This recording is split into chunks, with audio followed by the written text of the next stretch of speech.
Welcome to Being Well at the Desk, at your desk and beyond.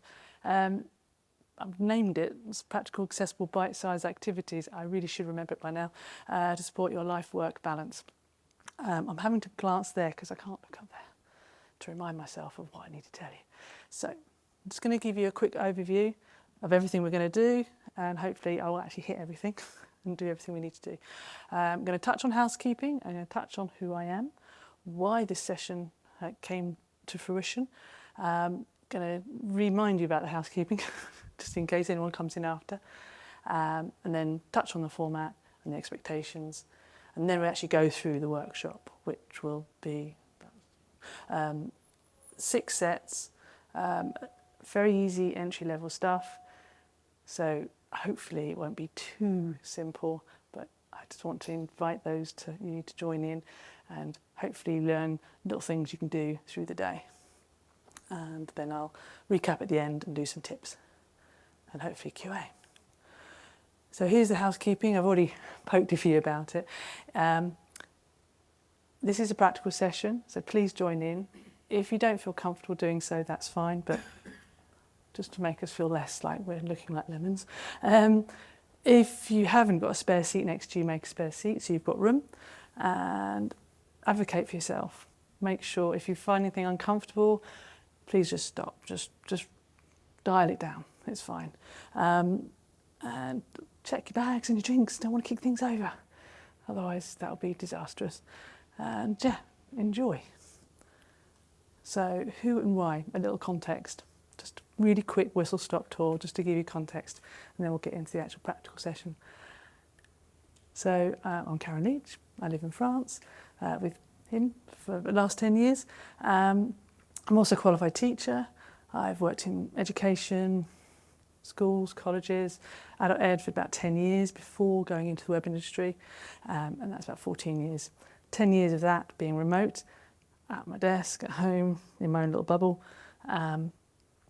And I decided about 8 years ago to train in shiatsu because it's something I found quite supportive of my own health. And after that, I decided to do yoga teacher training. So I picked that up as something, because I've been doing yoga probably about 30 years, and probably most of that quite badly, because I just making the shapes and moving and not really thinking about how to move.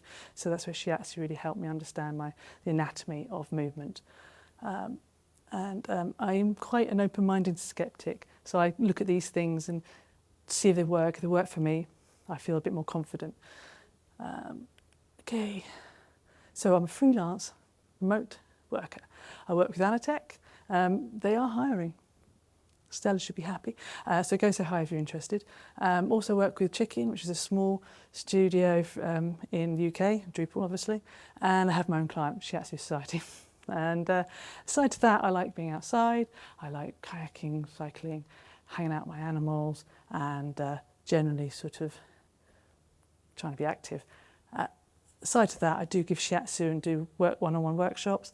This is the first time I've used it, my development and my sort of movement stuff. So this is my first time, so apologies if I'm rushing. Let's have a look. What next? My own experience, this is underpinning why I really address movement and why I want to kind of share it with people. So I've got chronic health conditions, I've had burnouts, I've got neurodiversity, all these things impacted my health, mental and physical, and it's something that I recognise we've all had a relationship with. And we need to have a cultural shift, and I think it's happening. People are starting to recognise that well-being and kindness and being outside and is very important. So I'd like to sort of ride on the tails of that. And we all have bodies. We all have differences, but we all have bodies. So we need to move them, and they're pretty amazing things they do for us. Very, very high level. I've had physical trauma. About 34 years ago, I had a very traumatic car accident, and that has impacted. Even now, I'm still suffering from that. So it's quite crazy how that can impact me. I've got hypermobility. I'm not going to dwell into these things, but these things, if you're interested, some interesting links on the slides. But it's helped me understand and reframe my exercise, my yoga, my need to do movement. And neurodiversity, ADHD, which is something that's quite new diagnosis for me, but it has maybe recognised lots of components to do with whys and wherefores. Anyway, there are known comorbidities with the ADHD and the ND and the ADHD. Lots of acronyms there for you. So that's that. Again, recap. Nothing has changed. I think I'll just skip that one. And what I'm just going to do is quick drink. And how are we doing for time? I'm rushing, aren't I? Yes. So, format and expectations. Follow along with the descriptions, not the shapes. We're all different shapes. So if you can't quite make the shape that I'm making, doesn't matter. Just follow the descriptive. Check how you're feeling, do what you can. And the tips are smaller, slower, or you just skip it. So if it feels too big, just reduce it. If it feels too fast, make it slower. Or if it's just too much, move on. And Tom will be doing modifications. My beautiful assistant. So there's some aspects he won't be able to do because of his own limited mobility. My art degree. I drew this little sketch because this is the default posture we're going to return to. And I'm now going to start the session. So, I love how Keith just jumped up. I'm going to not read from that slide because I know this all and I need to just go back into what I know. I've moved the little drawing to the top. Yeah, I can point to that. And you will see me in my little image there. Okay, so if you can sit to the front of your chair, making sure you're not going to tilt off, making sure that you're safe and secure. Have your feet under your knees hip width apart, comfortable. Rest your hands on your on your knees or on your lap, just where they're comfortable, and then just be mindful where your navel is. If you want to put your hand on your navel, just using that and just draw that to the back of your body. Just a little tuck, nothing, no sucking in, it's just an awareness, and that should help you feel more upright. Allow the shoulders to drop down the back of your body. Draw the back of your head up and tuck your chin under. Just a soft, no sort of cranking under, just a little tuck. Sometimes the visual of just pushing your ears to the back of the room can help. And feel tall. I personally love the visual imagery of a hot air balloon just drawing me up. Some people say a golden thread, some people say puppeteer. Whatever image works for you, just draw up. You might want to close your eyes or just defocus. Where is your breath? Mine's right up here because I'm still not yet settled into my space. There's nothing wrong with that. Just notice.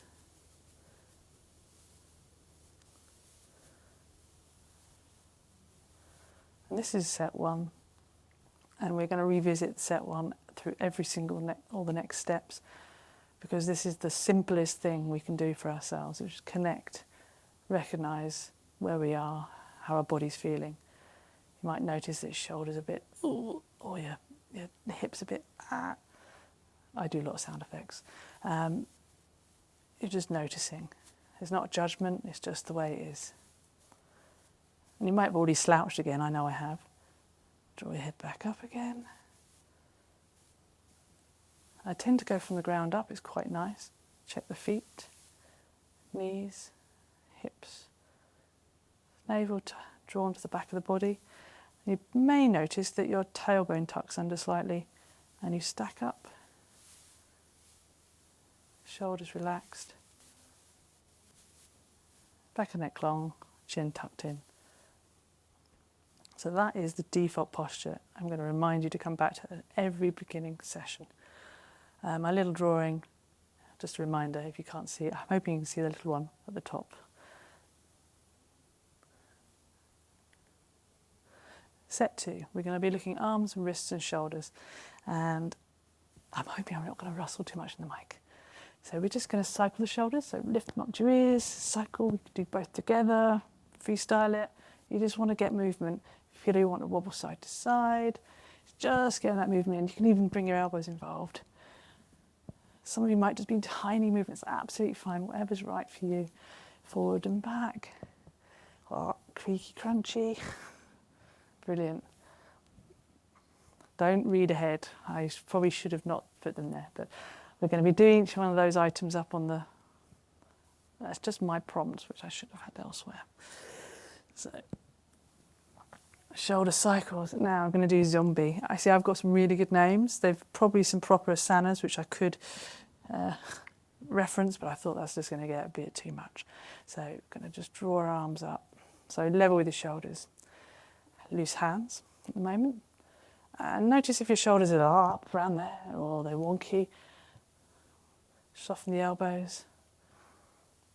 And we're going to just draw the fingertips up into palms facing the opposite wall. And spread the fingers. Really spread them. Really spread them. And turn that way. I can't remember how to describe that. Turn to the other side of the room. Brilliant. And you're starting to probably feel a bit of strain in your wrists. And if you can, turn towards. It might be tight on the shoulders. If it's too much, just do what you can. And then we're going to extend to the side, minding your neighbour. And turn the hands to the floor. You might give your fingers a bit of a shake. Now this bit, which you think is not much, is going to be probably a bit much. Extend your fingers to the horizon, so almost like you're trying to touch the corners, so side walls. Really, really tight. And you might notice you're raising your shoulders. Try and let them slide down. Keep doing. I'm now going to ask you to turn one palm. I'm going to do my right. You can mirror me if you like, or follow along the right. I'm going to turn my right palm up and continue to the back of the room as much as I can. It's not that much. And breathe. Remember to breathe. And the other hand, my left hand, I'm going to turn, it's facing down, I'm going to turn to the back of the room. Try to allow your shoulders to be lit. It's not that easy. And now you're going to try and go back to neutral, palms to the ground, the opposite direction. So left palm up to the ceiling, continues back as much as possible without crying, and the other palm to the back of the room. And we're still extending to the side room. Brilliant. And palms, loose your palms. Let them float down a bit and give your shoulders a bit of a jiggle. Like, wow, shake hands. Palm press. So bring your hands together. And we're going to just, those who've got wrist issues, don't overdo this, but it can be nice for it. What I'm doing is I'm spreading the palms. I'm going to push my fingertips and the palms and just gently push down. So you'll feel a bit of a stretch in the lower arm and the forearm and the shoulders. Try to let the shoulders drop down. So if they're out like that, try to let them drop down. And you might think, ha. And if it's too much, you can just do little gentle pulses. And then draw your palms together all the way up, as high as you possibly can. Release. So I want you to look up towards your hands with an imaginary ball. You've got a big basketball. I don't play sports very much. And then looking at the ball, I want you to lift that ball up so your shoulders are coming up. You can feel the side body and come down. If you get a bit numbness in your fingers, you can just drop your arms down and continue. But what we're trying to do is extend the side body, a little bit of a front body stretch. And drop your hands down. Don't miss a prompt. And now I'm going to just do one last thing, which is, I've named it cleaning the bowl because I couldn't think of anything else to call it. So just bring your hands up again and just literally, like you're cleaning the inside of something. I know. Some of you are going to have a smaller range. With my hypermobility, I need to be careful I don't overdo it because I can do silly movements. And with age and arthritis, I realise I need to keep things smaller. And you can do the same like this. Essentially, we're just trying to just wake up the body. If you just take your wrists, just literally give it a gentle rub. Just mobilising the joints. All joints have a synovial fluid. That's the thing that helps them be less creaky and crunchy. Rub the palms. Have a jiggle of your fingers. It's probably a more technical term. I think that is set 2 done. Let's move on to the next one. What have we got? Lower back, side bodies and hips. Let me have a drink.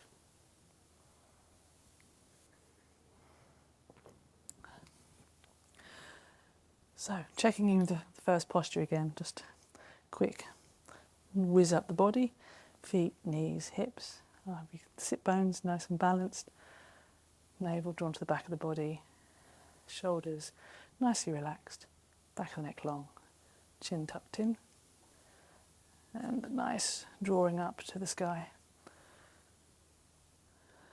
Right, I'm going to do a similar drawing, lifting the ball, so we're just going to draw our arms up, slowly allow the shoulder blades to come down the back of the body. Don't have to be too long and rigid. Holding the imaginary ball, can just do a little bit of a stretch up again. So with one wrist, one hand, take the other wrist. So I'm going to take my left hand with the right wrist. And I'm just going to draw it up and just a slight gentle bend. Be mindful, I've already done it, my neck's just nodded back. Try and keep the back of the neck long. Only do as much as you feel comfortable. Be mindful you're not lifting off your butt cheek.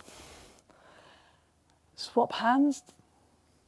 So the one that you haven't pulled, draw up and to the side. So you should be feeling it in the side body.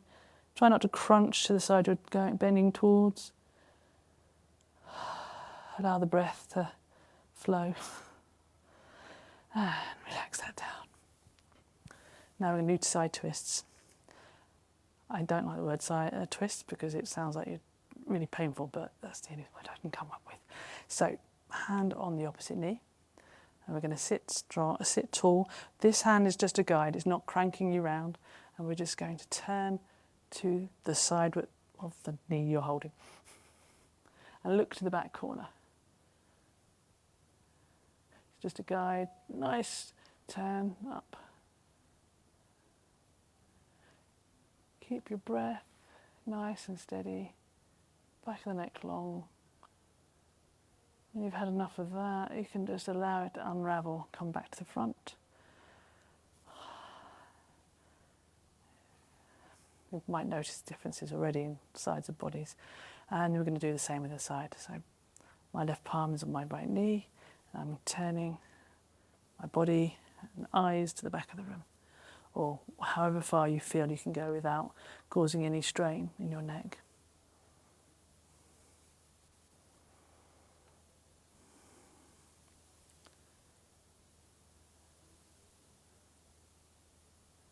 And let that unravel, face the front. This is the next one going to be a modification of cat-cow. So if any of you have done yoga, you kind of know you're going to be flexing your back. So we're going to be purposefully collapsing the back and opening up the front. Just to get started, put your hands on your knees, soft elbows, chin tucked in, back and neck long. We're just going to sort of draw our chest forward like you've got a light beam. I like the visual of that because it helps you feel a bit more sort of spacious. And just the gaze goes up to the corner of the room or wherever's comfy. Try not to collapse the back of the neck. Shoulder blades down. And then we can invert that and just flex back. And arms straighten a little bit. And you're folding your back. And eventually your head will nod forward. And I'll get very loud on the mic. And we can cycle through that a few times at your own pace.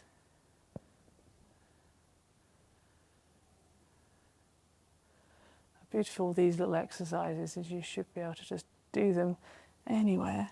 If you're a commuter, you poor thing. You can do this on the underground. You might even get more space. You might find you're getting more room to manoeuvre. You might find you're getting a bit tired, so you can always stop or slow down or make the movement smaller. Forward extension.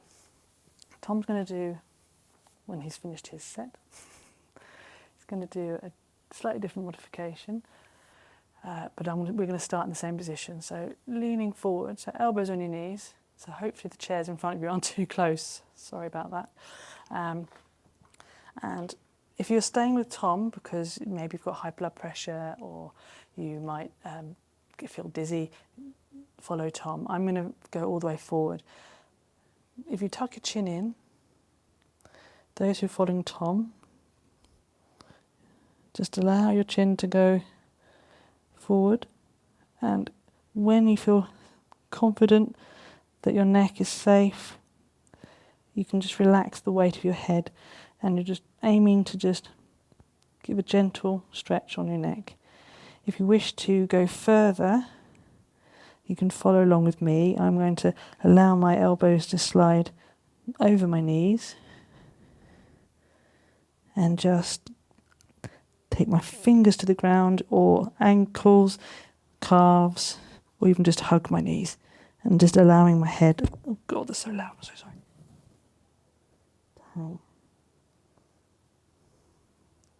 Have a few moments there.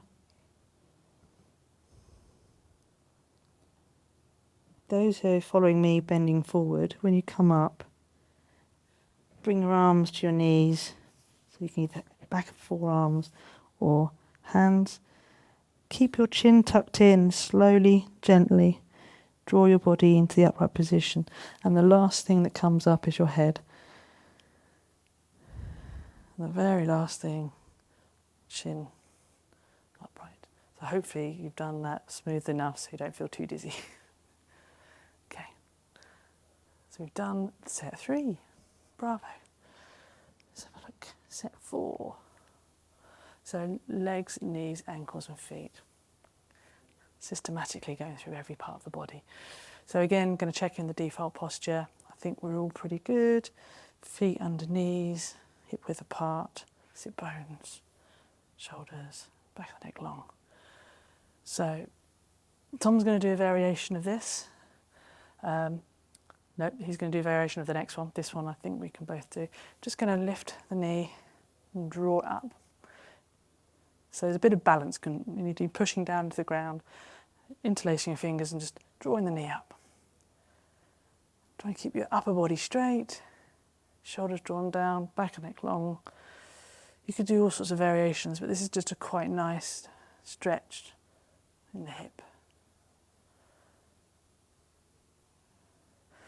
If you're only lifting that much, that's absolutely fine. If you're not able to interlace your fingers, you can use your scarf or your lanyard just to lift your leg up. Let's swap sides. I've already slouched, I need to reposition myself.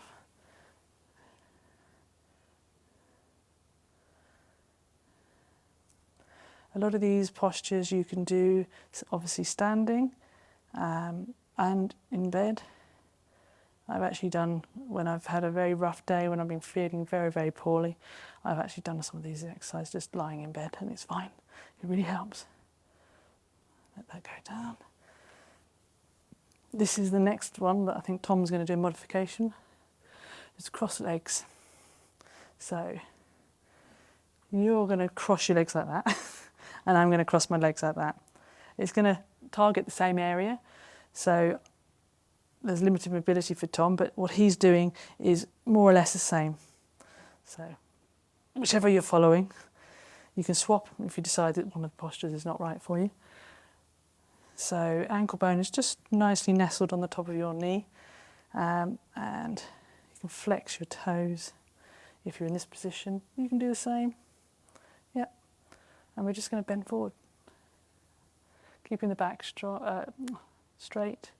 Chin softly tucked in, back of the neck long. It's just a bit of a hip opener. You can very gently, if you have the confidence in your joints, just give a little bit of pressure on the knee, the folded knee, and you can feel there's a bit more opening. I'm bent quite forward, even if you're just doing a little 1 centimetre movement, that's fine. Now in this position, I'm going to come back up, and I'm going to take my shoes off, sorry. It's easier. Rotate your ankle. Just get hold of it, give it a good rotation. Both ways. If your shoes are flexible enough, have a little jiggle of your toes. Pull your toes. Sorry, I should have warned you, take your shoes off. Yeah, fair enough. And just, if you can, give your toes a nice, feet and everything a bit of a wobble and jiggle. Because a lot of us stand or sit in a static position, the blood kind of pools in our feet, so getting it moving is really good. So just doing this around your ankles. What am I doing for time? Oh my God. And we're going to swap sides and put my shoe back on.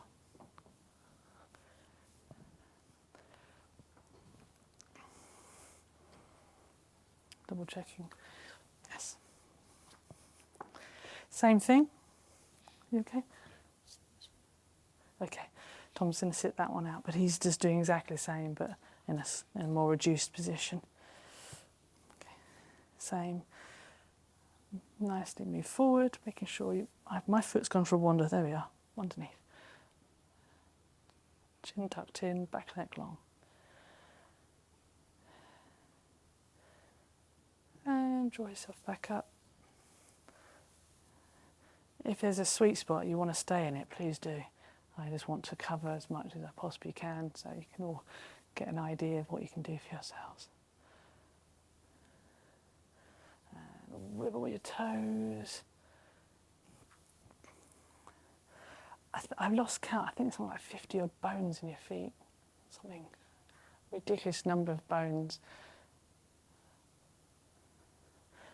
And rotate the ankle. And if you're not able to do any of that lifting, you can still do those rotations, and you can even use tennis balls to massage the soles of your feet if you can't even reach. It's quite nice. So, this is going to be the last mind twisty thing on this set. So, I'm going to slide a foot along the floor. So you're pointing your toes and draw your kneecap up your leg. Oh, it'd be quite hard to do. Yeah, you're not going to see much. I'm literally just flexing my knee, so it's sometimes quite hard to know. It's just your thigh might move. I know, I can't quite position my camera to see that. It's just so you're aware of where your kneecap is. And then what we're going to do is draw the toes up to the ceiling. So I'm on my heel. Can't see in the camera, can you? And if you can, spread your toes. I'm just going to spread your toes as much as you can. Give them a jiggle. And this is the fun bit. I'm going to ask you to lift your foot. But it's a two-way job. Push down with my left foot. So I'm pushing down my left foot and just lift the right. A centimetre, an inch.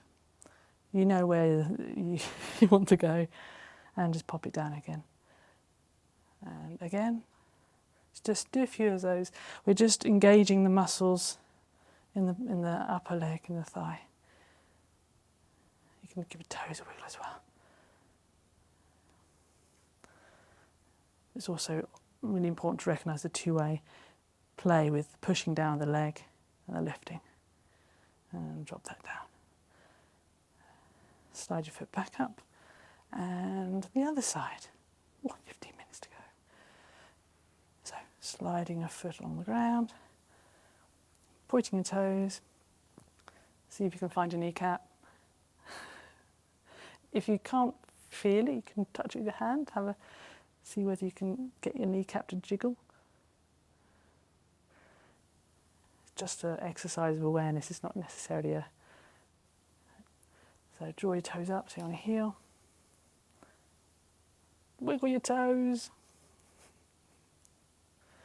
not everyone can. It's quite amazing how many people can't actually wiggle the toes. And push down with the other leg and lift with the extended leg to whatever position feels good for you.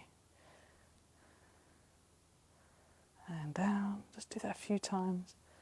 Play with can you go a bit higher?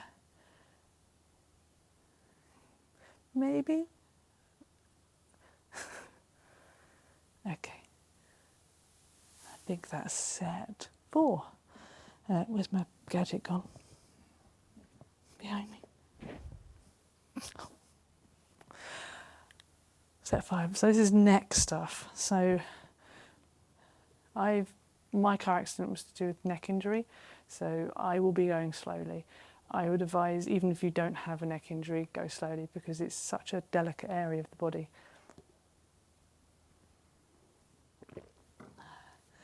So again, check in, sit tall. What's different about this is I want you to put your hands on your chest. This will help you keep your body in a balanced centre, because we tend to kind of, when we're doing things up here, we tend to flop forward and back. So this is to keep us centred, hopefully. So the first one is left and right. Very simple, very slowly. I just want you to keep your eyes on the horizon. So you probably might get some awkward gazes of your neighbours. Just look to one side. One side is going to be more ouchy than the other. And gaze to the other side. And it's not a snatching movement, it's almost like you're scanning the horizon, far off. Just do that a few times. Notice what's happening with your shoulders.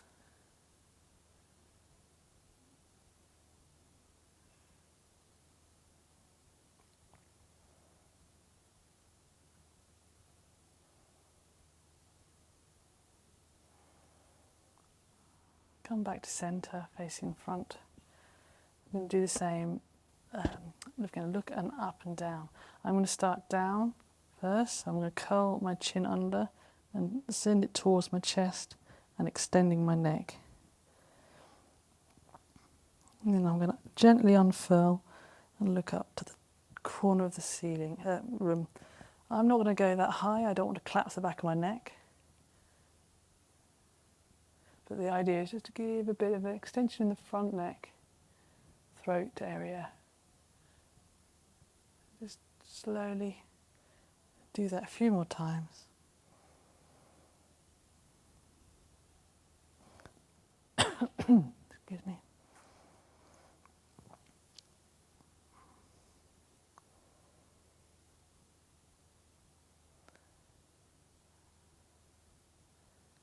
Come back to centre. The next one, this is always difficult to explain, but we're wanting to extend the side of the neck. The way to think about it, instead of trying to crank the neck up, is think of the top of the ear going up. Oh yeah, sometimes just touching the top of your ear. Feel like you're pushing the top of your ear up. And you might find yourself sort of doing weird things, but we're aiming to extend the side and then doing the opposite side. Smoothly from side to side. We might end up tilting like this. If you can try and keep yourself in an upright plane.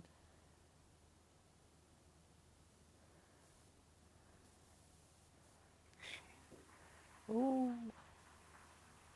I'm nearly alright, I'm nearly done. The next one is, this is front and back. Now this is going back, you end up, when you know you've got it right, you've got like treble chins, so don't take a photograph, please. So sliding back, you're sending the back of your ears back to the room, and you get like loads of chins, and then sliding forward, like your head is on rails. And we're probably all prone to having neck pains due to looking down at phones and computers.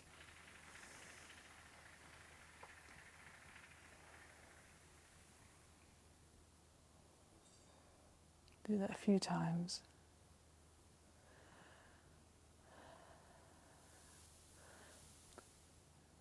This one is coined Janet Jackson. Anyone who's of that generation know what I'm going to be showing you right about now. I find this one really painful, so I will be showing you quite a small movement, but it's basically just moving the head left to right. And the way it's like you're pushing your ear, trying to hear the visual, so just slide your ear to one side and the other side. I find this quite hard. And try and keep your body centered and just the head doing the movement.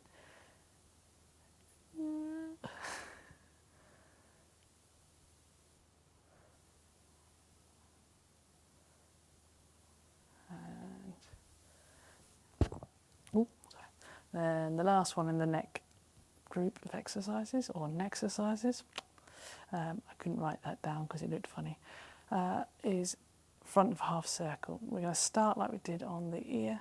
So lift your ear up. So the top of my right ear is going up, and I'm going to roll my head down to the left, centre, and then continue slowly to the other side until my tip of my left ear is up. And unfurl, go all the way back. Take this one steady, it can be a bit strong.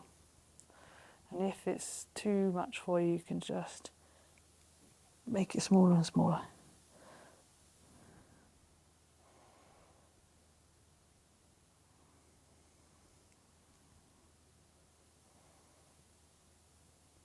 When you've done that, come back to the middle. So this last set, I just called it grounding because it's a little bit of, take your glasses off if you wear glasses. Now I can't read anything, so I hope I remember what I've got to do. Just checking with the posture again, feet under knees, comfortably apart, sit bones, palms. Rub your palms together, get a nice warmth. Check the back of your neck's nice and long. And just hands over eyes. Might be a bit warm today for it, but your eyes usually love it. And with all of us looking at computers all the time, we have a fixed depth of field. So your eyes just don't get enough opportunity to rest properly. Now, take your hands and just tap your skull. You can either tap, if that's too much, you can just gently rub or hold. But tapping, whatever's good for you, just all over the skull, side of the head, temples, jaw, back of the neck.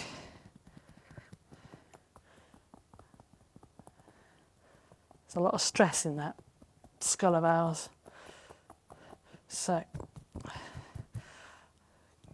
hold the weight of one elbow, get the wrist, and we're just going to loose wrist, not smashing yourself to bits, just a gentle tap. If that's too strong, you can just use your fingertips, or you can just hold, whatever's, and you're just going to just make a lot of noise in the mic. Sorry about that. I hadn't anticipated that. And when you're ready, you can swap sides. I'm going to do gentle now. You can continue down your arms as well. Just palms, fingertips, or fists or knuckles, whatever feels nice. Or you can just give your arms a bit of a squeeze. Side body. And like we did on the shoulders, loose fists on, you can just do that. If you can reach high, great. Don't worry if you can't. It's just nice to have a tap. And I've got a gadget on me, so I can't do it properly. And down the legs. And up the legs on the inside. And if you can, close your eyes or just soften your gaze. Have a moment.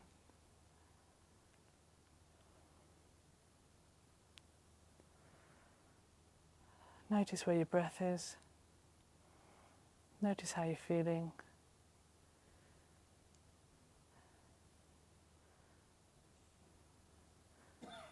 when you're ready, you can open your eyes. And I've lost my gadget again. So just a quick recap. We did 6 sets. 1 is a default posture, which you can, every one of these you can do anytime in combination. These aren't hard and fast rules. I just put things together that I thought would work in a space where I was aware that we wouldn't necessarily have much control. You can do them standing, more or less lying down, and it's touched pretty much every part of your body. The key words I kept hopefully I've mentioned more often, is smaller, slower, or you can just skip it. So doing something is better than nothing. Doing it smaller or just slow is better than nothing. Keeping yourself centred and upright and balanced. Ooh, my tennis ball. I've got 3.5 minutes, so it won't be too long. This is really high-tech technology. 2 tennis balls in a sock. So you can either stand on it. So I'm just literally rolling the tennis ball on my sole of my foot. It's really nice for if you've got tight feet. What's quite good is you can, I wouldn't whack yourself with it, that's just a bit over the top. But you can lean up against it on the wall, you can roll up and down on it. It's really good. And you can buy very expensive gadgets that do exactly the same thing. It's just 2 tennis balls in a sock. And I use it all the time. And I probably should have put a new sock on that. Yeah, legs up the wall. So I'm not going to demonstrate it because that's going to be far too much. Literally just lying on the floor and put your feet up the wall. It's really good for allow the blood to recirculate around your body. It's great for resting your legs, and you get a nice level area for your feet. I just want to encourage you to connect with yourself and others, and just don't make it a chore, enjoy it. I know sometimes it's a chore because I've got all my own bits and bobs. Life's difficult, but if you don't use it, we end up losing it, unfortunately. So using our body for every day is great. And find something you enjoy. Some people love running. I'm not a fan, but some people like a good fast walk. Find the thing that suits you and find someone to do it with. That usually helps. And I think that's my thank you slide. We have 2 minutes for questions. Any questions?